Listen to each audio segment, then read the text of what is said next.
नमस्कार, मैं हूं साहिल जोशी और राज तिलक का कारवां अब मुंबई से ठाणे आ पहुंचा है। थोड़े पसीने छूट रहे हैं क्योंकि मुंबई में अगर गर्मी है तो ठाणे में भी गर्मी है, क्योंकि राजनीतिक गर्मी बढ़ती जा रही है। हमारे साथ ठाणे की जनता यहां पर मौजूद है। एक बार जोरदार तालियों से अगर ठाणे की जनता राज तिलक का स्वागत करे।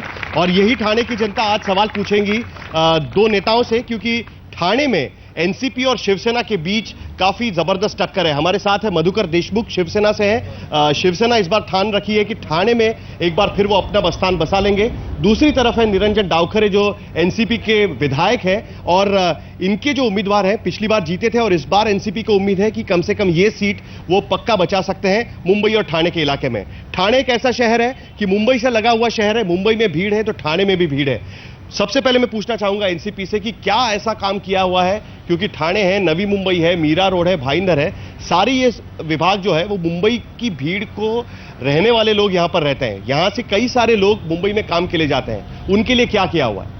ठाणे में जो हमारे अभी के उम्मीदवार है, जो सिटिंग एमपी है हमारे माननीय संजीव नाइक साहब जी, उन्होंने यहाँ पे सैटिस के लिए, सैटिस के माध्यम से बहुत सारे काम यहाँ पे किए हैं। उसी बराबर रेलवे के लिए उन्होंने काफ़ी लोकसभा के माध्यम से काफ़ी सारे बिल्स पास करने के, लोकसभा के माध्यम से रेलवे के लिए बहुत सारे काम किए हैं।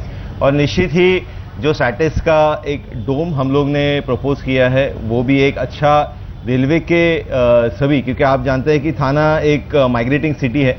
थाना से बहुत सारे लोग बॉम्बे में जॉब के लिए जाते हैं। इसके लिए रेलवे का सबसे ज़्यादा माध्यम, रेलवे के माध्यम से उन्होंने ज़्यादा से ज़्यादा काम किए हैं। मूविंग एस्केलेटर्स का काम किया है।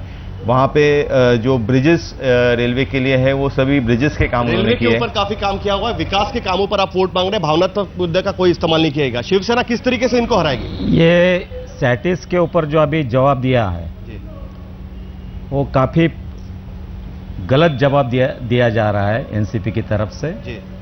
ये सैटिस प्रकल्प जो बना है, जो हमारे अभी के उम्मीदवार है वो तभी थाना के मेयर थे, उनके संकल्पना से ये सैटिस प्रकल्प बना है। उसका पूरा खर्चा ये ठाणे म्युनिसिपल कॉरपोरेशन ने किया है। तो सांसद का कोई हाथ नहीं है। आपका कहना है कि सांसद का कोई हाथ नहीं है। का श्रेय उनको नहीं जाता है। आप किन मुद्दों पर चुनाव लड़ रहे हैं? क्योंकि महानगर पालिका में शिवसेना भारतीय जनता पक्ष की राजवट है जी, और उन्होंने वो बनाया और हमारे जो उम्मीदवार है राजन विचारे, उनके संकल्प से वो बनाए हैं। नहीं, लेकिन आप किन मुद्दों पर चुनाव लड़ रहे हैं? आप कह रहे हैं कि उनका काम नहीं। हम हमारे जो मुद्दे हैं, हमारे मुद्दे भ्रष्टाचार के मुद्दे। इस देश में काफी वर्षों से जो भ्रष्टाचार हो रहा है, जो घोटाले हो रहे हैं, उसके खिलाफ हम लोग लड़ रहे हैं। भ्रष्टाचार के मुद्दे पर शिवसेना चुनाव लड़ रही है, लेकिन ठाणे के अपने भी कुछ मुद्दे हैं। कुछ लोग सवाल पूछना चाहते हैं, उनसे हम पूछेंगे जी। थाने बीइंग अ डॉर्मेटरी सिटी, जो डॉर्मेटरी सिटी है, जैसे दिल्ली के बाजू में गुड़गांव है, गाजियाबाद है, उनकी डेवलपमेंट हुई, वहाँ मेट्रो गई, वहाँ मोनो गई, लोग 10-15 मिनट के अंदर आप दिल्ली में जा सकते हैं, आ सकते हैं। तो थाने में हमारे लोगों को कभी ये मिलेगा? ठाणे में कभी मिलेगा, क्योंकि उनका कहना है डॉर्मेटरी सिटी है, लोग यहाँ रहने आते हैं, लेकिन सुविधाएं कुछ नहीं। आप कह रहे हैं कि रेलवे के लिए बहुत कुछ किया, लेकिन मेट्रो का प्रोजेक्ट का कुछ नहीं हुआ है। जेएनयूआरएम के इतने फंड आते हैं, उसको लेकर भी कुछ नहीं हुआ है। जो सांसद को काम करना चाहिए वो नहीं हुआ है। जेएनयूआरएम के माध्यम से खासदार साहब ने यहाँ पे 20,000 करोड़ तक का जो निधि है वो लाने का कोशिश किया है, दिख नहीं रहा है, लाने का कोशिश किया है। और उसी बराबर जो उन्होंने मेट्रो का प्रोजेक्ट किया है, मेट्रो का प्रोजेक्ट आप अभी देख रहे हैं कि बॉम्बे में वो चालू हो चुका है। और नेक्स्ट फेज में जो सेकंड फेज है, उसमें थाना ऑलरेडी मार्क है। अभी एक छोटा सा हिस्सा शुरू हो रहा है निरंजन जी, अभी तक पूरा नहीं शुरू हुआ है। जी बराबर है, पर अभी कुछ टेक्निकल रीजंस है, आपको भी मालूम है जो टेक्निकल रीजंस। मुश्किल रीजन और एक खाली साहिल जी, जैसे सैटिस का देशमुख साहब ने बताया कि सैटिस का जो ओरिजिनल रोड का प्रोजेक्ट है वो निश्चित ही कॉरपोरेशन के माध्यम से हुआ है। और उसके बारे में मैं सैटिस के बारे में जब बोल रहा था, तो सैटिस का जो जॉइंट रेलवे को जो ब्रिज ज्वाइन करते हैं, जो पैसेंजर्स के लिए है, जिसके माध्यम से वो बस पकड़ते हैं, मैं उस बारे में बात कर रहे थे। कुछ और सवाल हम लेंगे जी, सवाल पूछो। सर, मेरा सवाल है पर्यावरण के बारे में। जबकि एक साइड में क्लाइमेट चेंज और ग्लोबल वार्मिंग के इशारे मिल रहे हैं कि सागर के किनारे के जो शहर है वो डूबने के चांसेस है, जबकि मुंबई और ठाणे में सीआरजेड का मुद्दा बहुत गहरा है। आप अगर चुन के आते हैं तो सीआरजेड का क्या करने वाले? सीआरजेड का क्या करेंगे? सीआरजेड का हमेशा उल्लंघन होता रहता है। जी बताइए सर, 1-2 महीने पहले रेलवे को लग के एक झोपड़पट्टी है, वहाँ पे एक लड़की का अन्याय हुआ है उसके ऊपर। अगर रेलवे सुरक्षा के लिए आप क्या कर सकते हैं, विशेषतः लेडीज लोग के लिए? रेलवे सुरक्षा का सवाल है, हम दोनों से जानना चाहेंगे। सबसे पहला तो सवाल ये उनका ये पूछना है कि पर्यावरण को लेकर आप क्या करेंगे? सीआरजेड का काफी उल्लंघन होता रहता है और उसमें बिल्डर लॉबी का बहुत बड़ा हाथ होता है। सीआरजेड का उल्लंघन हो रहा है, ये बात सच है। ठाणे सबसे ज्यादा इलीगल कंस्ट्रक्शन वाला शहर है। सच है ये बात जी। लेकिन उसके लिए शिवसेना पावर में है। 1967 से शिवसेना बीच के 5-6 साल अगर छोड़ेंगे जी तो शिवसेना बीजेपी अलायंस का राजवट ठाणे म्युनिसिपल कॉरपोरेशन में है। उसके बावजूद भी ये हो रहा है। Let me complete. जी। तो ये जो पर्यावरण के बारे में हमारे सरकार ने जो कॉरपोरेशन में बैठी है, उन्होंने कोशिश की कि जो कलवा ब्रिज है उसके पहले दाएं बाजू में एक उद्यान खड़ा करने का कोशिश किया। नहीं, सवाल उनका ये है कि सीआरजेड का उल्लंघन होता है। सीआरजेड का उल्लंघन होता है, उसके लिए क्या करेंगे? क्या बिल्डर लॉबी पर अंकुश रखने का काम होगा? सवाल पता सीआरजेड के बारे में ये जो खाड़ी किनारे है, सागरी किनारे है, वो डेवलप किए जाएंगे। उसके बीच में सीआरजेड का जो एक्ट है वो बीच में आता है, इसलिए सागरी किनारे हम लोग डेवलप नहीं कर पाते। हमारी सरकार बनने के बाद डेफिनेटली सीआरजेड जो कानून है उसमें बदलाव लाने की कोशिश करेंगे। आपका के बारे में मैं एक बताना चाहूँगा कि इसका जो रेगुलेशन है, इसका कंट्रोल है, वो निश्चित ही महानगर पालिका के माध्यम से किया जा सकता है और कलेक्टर के माध्यम से किया जा सकता है। पर उसके बारे में अगर कॉरपोरेशन अगर ज़्यादा जागरूक रहे तो निश्चित ही जो डंपिंग चलता है, जो मैंग्रोव्स है, जो मैंग्रोव्स का किलिंग चलता है, उस पर काबू किया जा सकता है। बड़ी अजीब स्थिति है क्योंकि महानगर पालिका में शिवसेना बीजेपी की सत्ता है, ऊपर एनसीपी के सांसद हैं, विधायक शिवसेना के हैं, कुछ हिस्से में एनसीपी के विधायक हैं। इसके वजह से एक दूसरे पर आरोप लगा रहे हैं। जी बताइए सर, सवाल पूछिए। सर, भ्रष्टाचार के ऊपर प्रश्न आया था, तो मैं इतना ही पूछता हूँ। मैं घंटा गाड़ी कामगार हूँ और मैं 2004 से काम करता हूँ। सवाल पूछिए। भ्रष्टाचार के ऊपर मैं पूछता हूँ कि महानगर पालिका के अंदर सब कंट्राक्टी ठेकेदार जो कामगार लोग के ऊपर शोषण करते हैं, उसका उपाय कुछ नहीं होता है। उनका कहना है कि कॉन्ट्रैक्टर शोषण करते हैं, उसका कोई उपाय नहीं होता है। जी। मैं मुंबई में जो 26/11 का अटैक हुआ उसके बारे में बात करना चाहता हूँ। आतंकवाद के वो अटैक हुआ तो उसके बाद एक ठोस कानून बनना चाहिए था, जो कि उल्टा हुआ कि टाटा कैंसिल किया गया। आप आतंकवाद के खिलाफ चुन के आने के बाद कुछ ठोस कानून कोटा कैंसिल किया। जी जी, आपका इसको लेकर सवाल है। कुछ और सवाल यहाँ पर है? जी, कुछ महिलाएं यहाँ पर दिख रही है, उनसे भी हम पूछ सकते हैं, हालांकि शिवसेना का ये लगाया हुआ है। आपको कुछ सवाल पूछना है? मुझे पूछना है कि अगर रेलवे का काम किया है तो फिर भी इतनी भीड़ तो है ही ना। भीड़ है। हाँ, तो अगर रेलवे का है तो लेडीज के लिए तो कोई फैसिलिटीज है ही। ये एक सवाल काफी इंपॉर्टेंट है। ठाणे में हम देखते हैं, ठाणे हो या कोई भी मुंबई के उपनगर हो, मीरा भाईंदर हो या उसके वहाँ के इलाके हो, भीड़ काफी है। कोई भी कितना भी दावा कर ले, रेलवे का समस्या सॉल्व नहीं हो पा रही है। अभी भी भीड़ पर काबू नहीं पाया गया है। लोग जिस तरीके से सफर करते हैं उस पर कैसे आप काबू पाएंगे? हम सत्ता संपत्ति से ज़्यादा हमें सामाजिक परिवर्तन के बारे में चिंता है। रेलवे का जो विकास के मुद्दे पे चर्चा हो रहा है, लोकसभा का में जो सवाल लोकसभा का जो निवडणूक है उसमें हम ये सवाल करना चाहते हैं कि कसारा कर्जत से बिटी जाने तक दिन में 20 आदमी मरते हैं, तो 1898 तक रेलवे से आज तक कितने लोग मरे हैं और उतने मरने वाले लोग मरते हैं क्योंकि भीड़ है। यही कारण है ना, भीड़ के वजह से लोग गिर के मरते हैं। उस पर किस तरीके से काबू पाया जाएगा? ये तो अभी सेंटर में है, इनका राज है, स्टेट में भी इनका राज है, कॉरपोरेशन में हमारा राज है। तो इनके पास ही सवाल पूछ लेते हैं, इनको ही सवाल पूछ लेते हैं। हाँ, वही तो मैं बोल रहा हूँ। आप बता दीजिए कि कैसे आप कंट्रोल करेंगे। जी, आपका जवाब। इतने साल से आप सत्ता में है, केंद्र में सत्ता में है, राज्य में सत्ता में है, अभी तक ये समस्या सॉल्व नहीं हुई।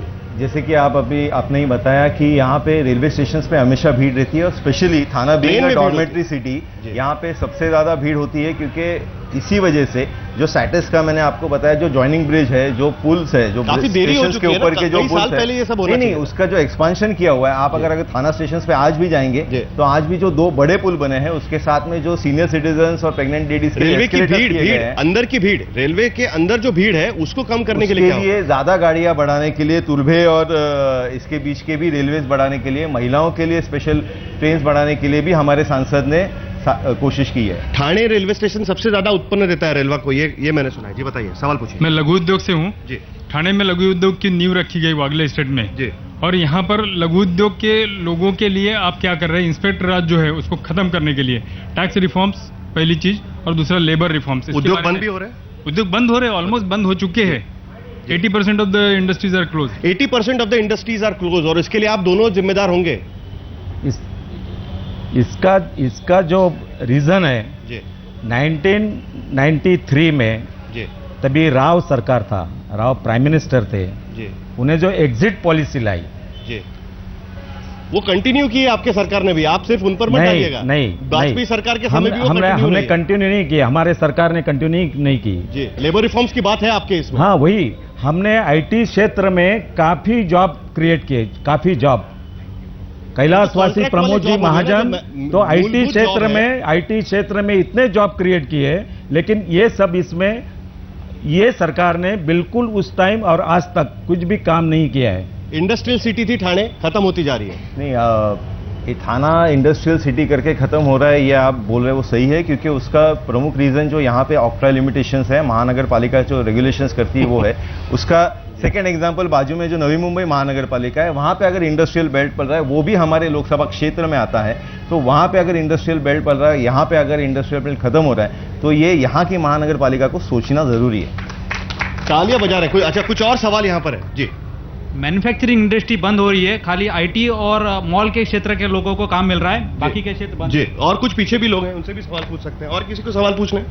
जी जी ये ट्रेन का जो है ना लफड़ा है जो ना, तो ट्रेन बराबर होना मांगता है, टाइम टू टाइम आना मांगता है, ये होना मांगता है। ट्रेन की समस्या है, कुछ यहाँ पर भी लोग हैं। जी सवाल। छोटी छोटी चीज़ों के लिए रेलवे रोको किया जाता है।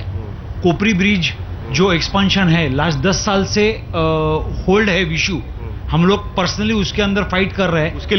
उसके लिए अभी तक किसी ने रेल रोको नहीं किया है। आम जनता के लिए कोई नहीं कर रहा है। अगर मेरा पर्सनल काम है तो मैं जरूर 100 लोगों को लेकर वोट बैंक के लिए करते हैं। वोट बैंक के लिए रेल रोको किया जाता है, पर्सनल काम के लिए रेल रोको नहीं किया। जी काम नहीं होता है, अमीर लोगों का पहला काम हो जाता है। अमीर लोग है ना, किसका? जैसे बड़े बड़े वीआईपी लोग होते हैं जिससे मिलने के लिए। ठाणे में वीआईपी कल्चर बढ़ रहा है, ठाणे में वीआईपी कल्चर बढ़ रहा है, बिल्डर कल्चर बढ़ रहा है। जी सवाल। एक सबसे ये है कि थाना जिला इतना बड़ा है, मगर एक ही सिविल हॉस्पिटल पे पूरा जो आम आदमी का जो हेल्थ है वो एक ही सिविल हॉस्पिटल पे डाल दिया। जिला बढ़ रहा है, लोक संख्या बढ़ रही है। ठाणे शहर जो 10 साल पहले था और आज के ठाणे शहर में बहुत बड़ा फर्क है। इसके लिए ये बहुत सारे मुद्दे हैं, सिविक इश्यूज को लेकर बहुत सारे मुद्दे यहाँ पर है और लोगों का कहना है कि गरीब लोगों का काम नहीं होता है। जी सिविल हॉस्पिटल का ये जो मुद्दा है इन्होंने उठाया, ये बहुत सही है और उसके लिए थाना का जो छत्रपति हॉस्पिटल है जो महानगर पालिका के माध्यम से रन किया जाता है, उसमें जो गैर कारभार चलता है उसके लिए हमारे सभी विधायकों ने काम किया। वीआईपी लोगों का ही काम होता है, ऐसा उनका कहना था। महिला का उनका कहना था कि वीआईपी लोगों का जनरल लोगों का ही सबका काम होता है। सिविल हॉस्पिटल में तो वीआईपी जाते नहीं है सर, छत्रपति शिवाजी हॉस्पिटल में भी वीआईपी जाते हैं। वीआईपी देंगे। आपका क्या जवाब है? ऐसा नहीं है। शिवसेना जी आपका सवाल तो समझ में आ गया, जवाब दे रहे। जी गरीबों का भी काम हो रहा है जी, लेकिन जो सवाल है जी वो स्टेट गवर्नमेंट और सेंट्रल गवर्नमेंट के नहीं आपके लिए भी है। महापालिका में आपकी भी सत्ता है। मैं उसके ऊपर आता हूं। जी कॉरपोरेशन ने इस शहर में गरीबों के लिए काफी सुविधा दी है। जी जो एसआरडी बोलते हैं, झोपड़पट्टी पुनर्विकास योजना, जो गरीब लोग हैं वो स्टेट गवर्नमेंट की मैं वही बोलता है। इनका जो सवाल है स्टेट गवर्नमेंट और सेंट्रल गवर्नमेंट के लिए, लेकिन कॉरपोरेशन में हमारे सत्ता रही है, आज भी है। हम लोग गरीबों के लिए क्या कर रहे हैं? जी गरीबों के लिए काफी सुविधा जो छत्रपति शिवाजी महाराज रुग्णालय भाई किसके लिए बना है? जी, तो गरीबों इनका दावा है गरीबों के लिए काम किया हुआ है। एनसीपी का दावा है कि हम, मेरे पास अभी समय की कमी नहीं है, मैं सबके पास आने की मैंने कोशिश की थी, आपको भी मौका दिया था। एनसीपी का कहना है कि अपने काम के बदौलत वो इस बार दोबारा वोट मांगेंगे। भ्रष्टाचार के मुद्दे पर शिवसेना चुनाव लड़ेगी। ठाणे की लड़ाई काफी इंटरेस्टिंग होगी क्योंकि यहाँ ये शिवसेना का गढ़ रहा है एक जमाने में, और अभी एनसीपी उसको चुनौती के लिए उतरी है। एमएनएस का यहाँ पर कैंडिडेट है, हालांकि वो इस बार नहीं आ पाए, उनके पास शायद इसके बारे में मुद्दे नहीं होंगे। लेकिन एक बात यहाँ पर ध्यान देनी होगी कि जो मुंबई में होता है वो ठाणे में नहीं होता है। मुंबई का असर ठाणे पे दिखाई नहीं देता है। ठाणे की अपनी अलग भूमिका रही है और इस बार उनकी क्या भूमिका होगी वो देखना काफी दिलचस्प होगा। आप देखते रहिए आज तक।